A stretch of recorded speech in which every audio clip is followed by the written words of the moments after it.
Yeah. Senator, just a question. You talked about divided government. I think one of the things that I've heard in my conversations with Tea Partiers or Republicans or Democrats, whoever it is, there seems to be a consensus about term limits and meaningful campaign finance reform. It seems that the people that I've talked to, the only ones that are against it seem to be what Sarah Palin called the permanent political class, who are just up there consistently. Why can't we get campaign finance reform through? Why can't we get term limits? Well, the government micromanaging how campaigns are run will always advantage one side and disadvantage another. And we had that experience with McCain-Feingold, which reduced the influence of some in order to enhance the influence of others. If you're going to have the government writing the rules of the game, whichever side is in control at that particular moment will try to construct the rules in a way to benefit them and disadvantage others. The Supreme Court has now basically stepped in and said most of this kind of thing is unconstitutional, trying to micromanage winners and losers in the political world. So I think the chances of the government being able to do that constitutionally are quite limited.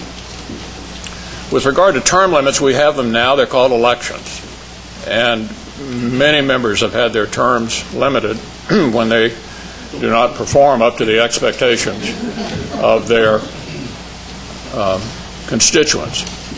I don't think either of those, well, in the area of campaign finance, I just happen to think it's a terrible idea because whoever's in the majority at the moment will enhance their own chances of success and shoot down the chance of success of the other side. Plus, the Supreme Court's not going to let us do much in that area anyway because they've said it's a matter of free speech, and we're not going to let the government tell you who gets to speak and who has to shut up. On the term limit side, you've got an opportunity right now to limit the term of anyone you think has done a bad job, and a good bit of that happens all the time. Much more fundamental are the questions I'm talking about, because that is what is going to make this country something other than it has been if we don't deal with the problems of debt and deficit, which are the two critical issues that probably made you a Tea Party activist. This is related to debt and deficit. So I appreciate your view on that. I don't think doing either one of those would get at the core problem that we have for the future. And I don't mean, but it seems like the permanent political class is the one that has brought us to this point where we're about to drive off a cliff. I mean, at some point, I think we have to. And I understand what you're saying. Every election is a term limit in itself, but without the ability of people to be able to take on the machine, the momentum, I don't think it's going to happen. But I appreciate your response. Yeah. You have 5 minutes. My question is basically for decades we've talked about health care reform, obviously, and just use that as one example, health care reform. I know we're talking about repeal and replace, and I guess I understand the repeal part, but the replace part.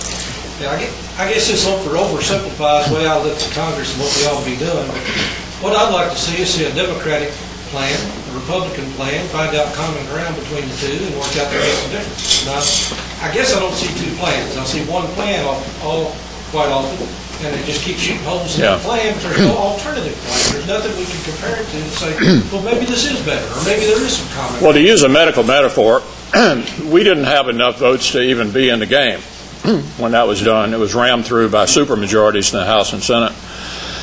But to use a medical metaphor, we would have taken a scalpel to the problem rather than a meat axe. Our friends on the other side said the federal government needs to take over American health care, all of it. And if you've got a hospital here, you're dealing with the ramifications of that already. $500 billion in Medicare cuts, $500 billion in new taxes, hospital mergers. You've seen the controversy surrounding the merger in Louisville. That's all post-Obamacare. Everybody's going to be merging and getting bigger and bigger and bigger in order to deal with big government. We looked at the situation and said, look, I don't recall the last time I know anybody who went to Cuba for a serious operation. There's plenty of government health care around the world. Is that really the model that we want to pursue? We thought you ought to take a scalpel, not nationalize the whole thing, but take a scalpel to the areas and try to do incremental improvements rather than throwing the whole thing out, remaking the entire 16% of our economy with a centralized, top-down Washington system. We offered plenty of alternatives. The reason you didn't know anything about it is because none of them passed. And we just don't think it was a problem that cried out for a one-size-fits-all national solution. So there was a very strong difference of opinion about it. I think it's the single worst piece of legislation that's been passed in the time I've been in the Senate. I can't even think of anything close to it. If the American people were to give us the White House and enough votes in the Senate and the House, we would indeed repeal every bit of it that we can and go back to using a scalpel and working on these problems incrementally rather than having the federal government, which has got its hands full already do with Medicaid and Medicare already. Both of them in serious trouble.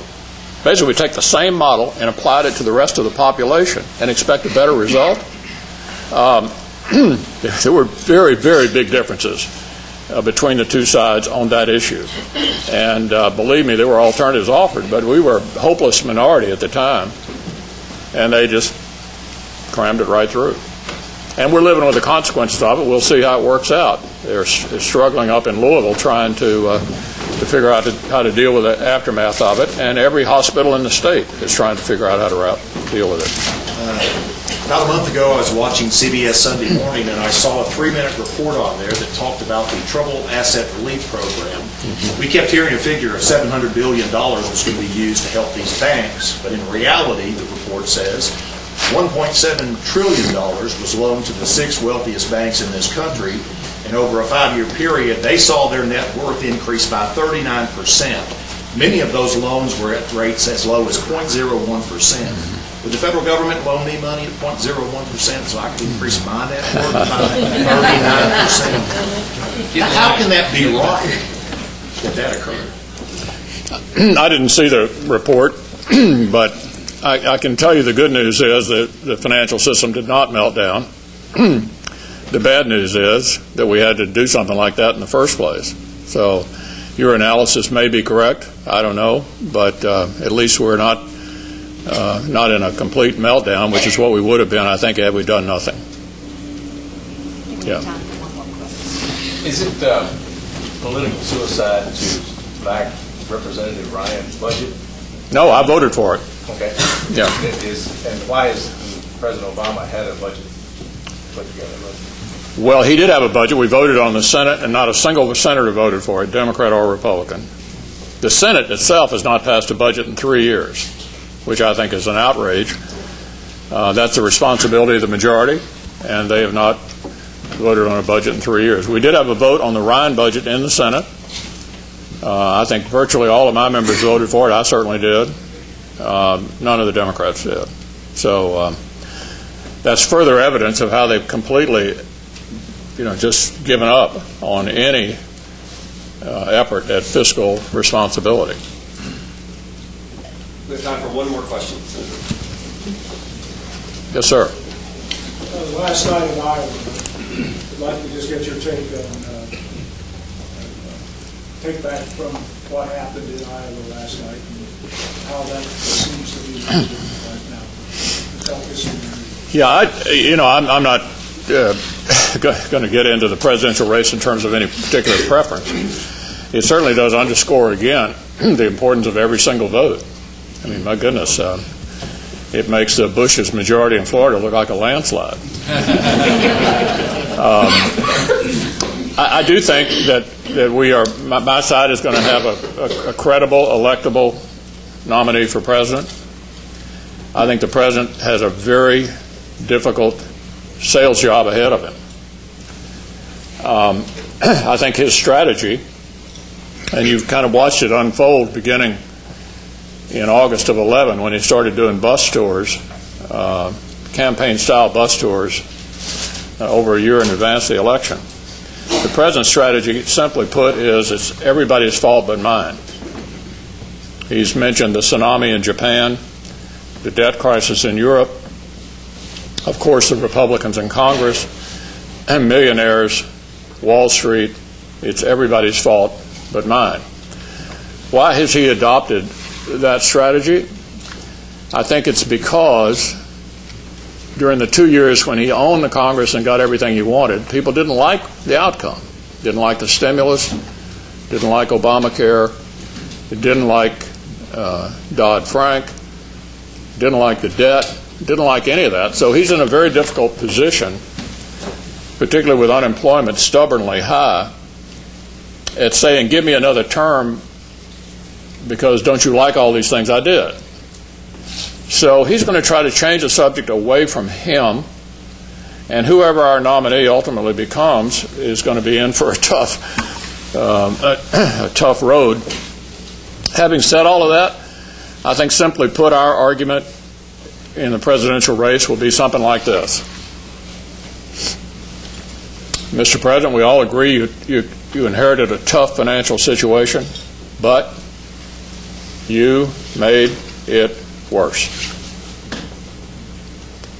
If the American people decide he made it worse, then I think they'll go in a different direction. If they decide it's somebody else's fault but his, he would have a second term. That's how I see that presidential race shaping up. I believe that we'll have a nominee who's clearly electable, and the reason I'm pretty sure of that is it's a heck of a challenge making it through this gauntlet. You've been watching it. It's the toughest thing imaginable, and I'm for it. I think it ought to be a gauntlet. It's the most difficult job in the world, and it ought to be hard to get it. And you ought to be tested. You ought to be scrutinized. It ought to be hard. And anybody who can make it through that gauntlet and still be on their feet is probably tough enough to handle the job. And I think we're going to have a very, very competitive fall election. Thank you all very much for the chance to be here. I really enjoyed it, and I'm going to try to shake hands with as many of you on the way out as I can.